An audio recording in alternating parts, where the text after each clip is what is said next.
Irmãos, graça e paz. Na devocional desta manhã, então vamos meditar aqui na carta de Tiago, capítulo 3, versos 9 a 12, acerca da língua como veículo de incoerência inata do ser humano.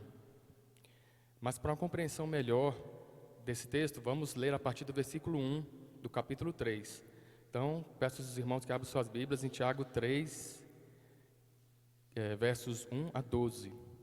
Lembrando que os 8 primeiros versículos desse capítulo já foram muito bem abordados pelo pastor Sidney e pelo presbítero Carlos nos domingos anteriores, né? Vamos ler então Tiago 3, de 1 a 12. Diz assim: Meus irmãos, não vos torneis muitos de vós mestres, sabendo que havemos de receber maior juízo. Porque todos tropeçamos em muitas coisas. Se alguém não tropeça no falar, é perfeito varão, capaz de refrear também todo o corpo. Ora, se pomos freio na boca dos cavalos para nos obedecerem, também lhes dirigimos o corpo inteiro. Observai igualmente os navios que, sendo tão grandes e batidos de rijos ventos, por um pequeníssimo leme são dirigidos para onde queira o impulso do timoneiro. Assim também a língua, pequeno órgão, se gaba de grandes coisas.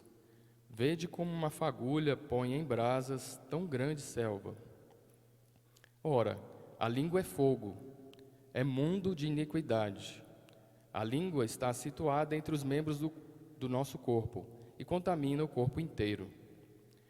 E não só põe em chamas toda a carreira da existência humana, como também é posta ela mesma em chamas pelo inferno. Pois toda espécie de feras, de aves, de répteis e de seres marinhos se doma e tem sido domada pelo gênero humano. A língua, porém, nenhum dos homens é capaz de domar. É mal incontido, carregado de veneno mortífero. Com ela bendizemos ao Senhor e Pai, também com ela amaldiçoamos os homens, feitos à semelhança de Deus.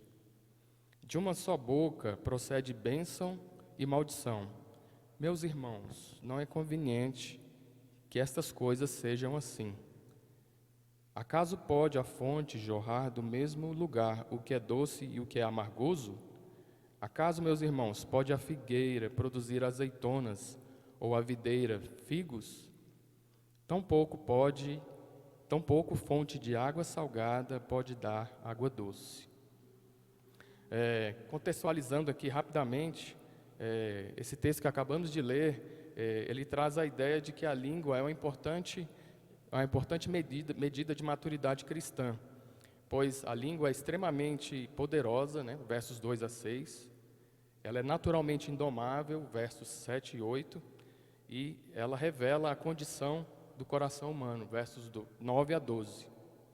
E de fato, os versos 2 a 6 sinalizam que as palavras têm o poder de dirigir a vida das pessoas, para o bem ou para o mal, e também de revelar, né, o caráter do homem.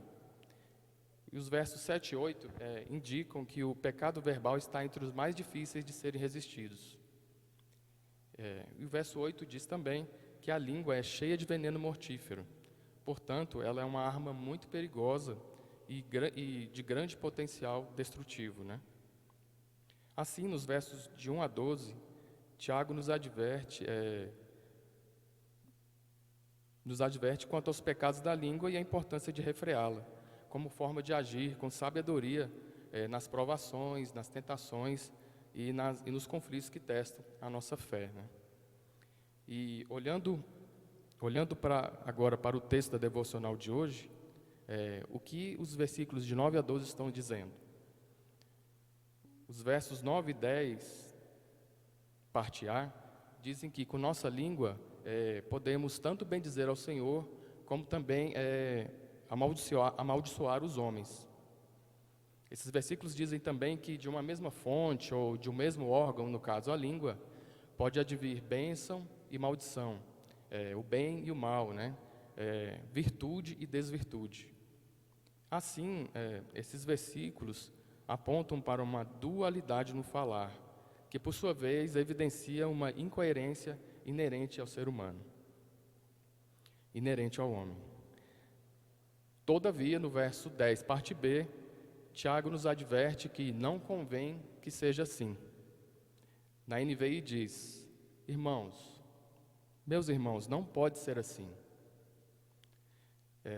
Então ele nos exorta a não sermos, que não é coerente que exista, né, essa dualidade de dizeres tão opostos, né, partindo de uma mesma fonte.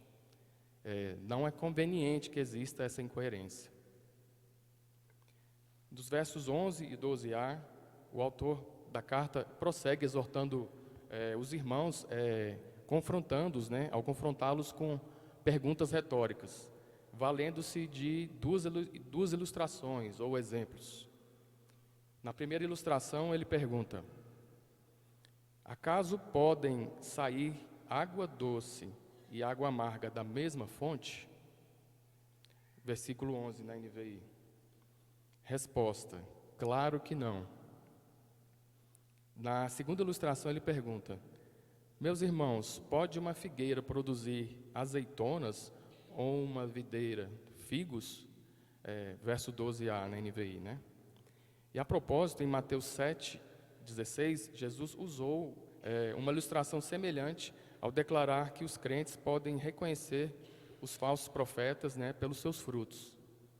E aí diz assim na NVI, Mateus 7:16: vocês os conhecerão por seus frutos. Pode alguém colher uvas de um espinheiro ou figos de ervas daninhas? Com certeza não, né? Essa é a resposta. Com certeza não, impossível. E tanto não é possível que no verso 12b, o próprio escritor responde às perguntas anteriores, né, valendo-se de uma terceira ilustração, ao dizer que, da mesma forma, uma fonte de água salgada não pode produzir água doce. Ou seja, ele reforça o fato de que, de uma mesma fonte, né, de água, não pode sair dois tipos de água: água doce e água salgada, água doce e água amarga, bênção e maldição. É uma grande incoerência, né? E aí podemos citar alguns dos inúmeros exemplos possíveis, né, de incoerências no falar. Por exemplo, louvar ao Senhor no domingo e murmurar durante a semana. Glorificar a Cristo num dia e fazer fofoca ou difamar alguém no outro dia. Pregar paciência, mas ofender alguém ou se deixar levar pela ira. E por aí vai, seriam inúmeros, né, os exemplos de incoerência. E aí quantas e quantas vezes, né, irmãos, nós tropeçamos, né, dessa maneira, de modo semelhante, né, pecando, né, pelas palavras e sendo incoerentes, né, com a condição de filhos de Deus, de servos de Deus, né, com a condição de salvos, né, pelo Senhor, pela graça. E então nossa língua realmente é um grande desafio para nós, né? Que Deus tenha misericórdia de nós, nos capacite. Prosseguindo aqui, que ensinamentos podemos extrair então dessa passagem da carta de Tiago? E aí nós citamos alguns aqui. Número 1, a língua é de fato um instrumento de incoerência inerente ao homem, é um fato. Número 2, é uma incoerência imaginar que se pode expressar espiritualidade e carnalidade com a mesma boca. Número 3, na condição de filhos de Deus, não devemos ser incoerentes no uso da língua, ora abençoando, né, ora amaldiçoando as pessoas. Número 4, esse tipo de dualidade não expressa santidade. 5, o cristão maduro domina sua língua e é consistente no falar. O cristão maduro, ele controla sua língua, sendo consistente naquilo que ele profere, né? De forma coerente com a palavra, de forma coerente com a condição de filho de Deus. E número 6, não podemos ser ingênuos no uso da língua, pois palavras têm consequências. Alguns não pensam para falar e falam tudo sem pensar. Mas por que o autor da carta escreveu esses versículos? Qual o propósito? é que se um cristão tem sido incoerente no falar, isso não está correto, né, à luz da palavra. Certamente, seguramente tem algo de errado, né, já que não pode ser assim. Então, Tiago nos exorta a não sermos incoerentes no falar, porque ele se preocupa com o que pode estar por trás, né, dessa incoerência. Visto que, como disse Jesus em Mateus 12:34, a boca fala do que está cheio o coração. Assim, o propósito de Tiago é que os crentes vivam sua fé de maneira concreta, sendo praticantes da palavra e não meramente ouvintes, inclusive no trato com a língua, refreando-a e não sendo incoerentes, né? O que se insere num conjunto de boas obras, aqui entendidas como consequência, né? E não como causa de uma fé viva e operante, né? Tendo em conta que a língua é uma janela para a alma, né? E uma espécie de termômetro de espiritualidade, revelando o estado do coração. Nessa linha, vamos ler Mateus 12:33-37. Vamos abrir então em Mateus 12, versos 33-37.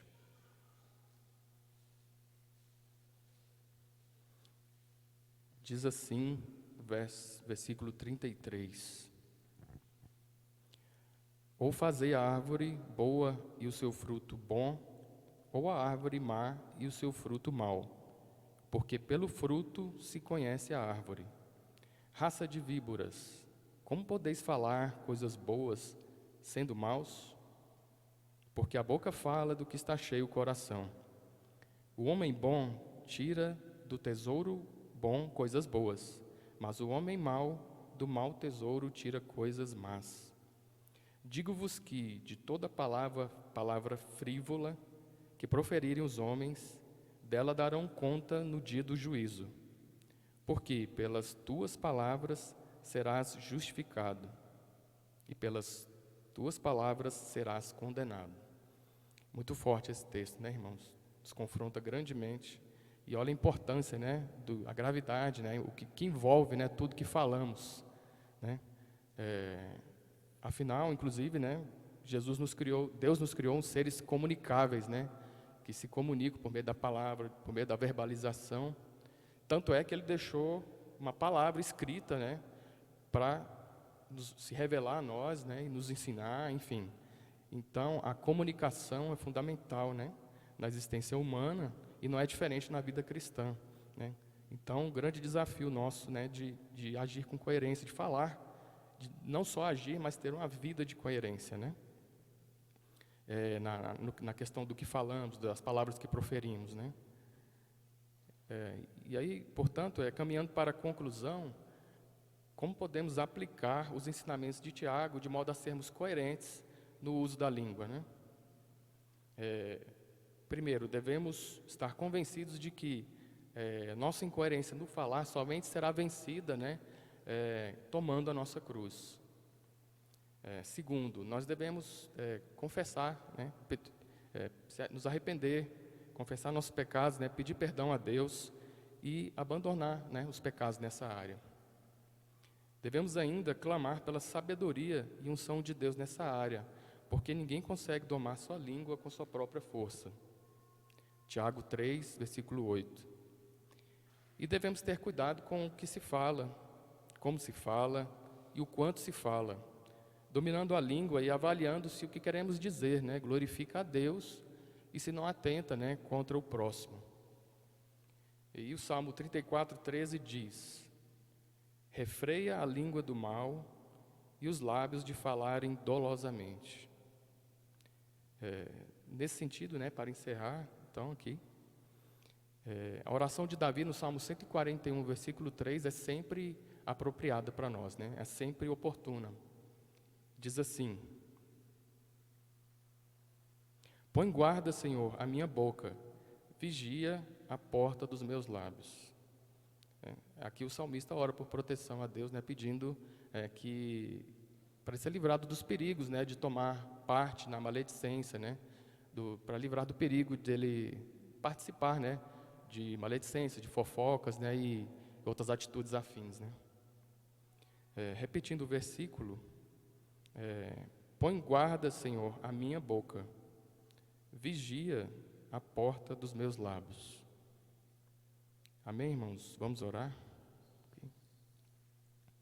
Pai querido, muito obrigado, Senhor, por essa oportunidade de estarmos aqui reunidos, Pai, no Teu nome para Te glorificar, te honrar, Te bendizer, Senhor, para aprender mais do Senhor, meu Pai.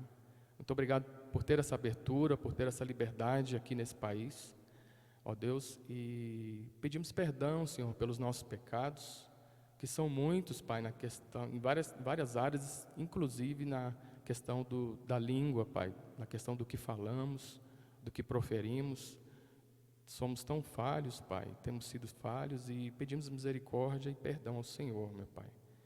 E pedimos também que o Senhor esteja nos capacitando, nos orientando à luz da Tua palavra.